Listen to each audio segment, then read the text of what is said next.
Here, and today we're making a quick appetizer, wonton wrapped cheese sticks. So let's have some fun. Cut your cheese sticks in half and set aside. And then grab some wonton wrappers and a small bowl of water. Place cheese on the middle edge close to you and wet your finger to go around the edges to seal once rolled up. In a pan with an inch of oil heated to 350 degrees, fry in small batches of about 5 to 6. To tell if the oil is hot enough without a thermostat, use any wooden spoon or barbecue skewers and dip it in the oil. If it bubbles, it should be ready. It only takes 2-ish minutes per side until golden brown, and some cheese will escape, but that's okay. Don't panic.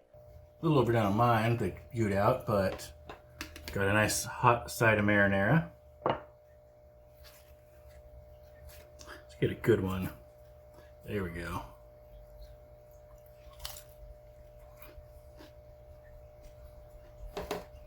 Ooh, hot.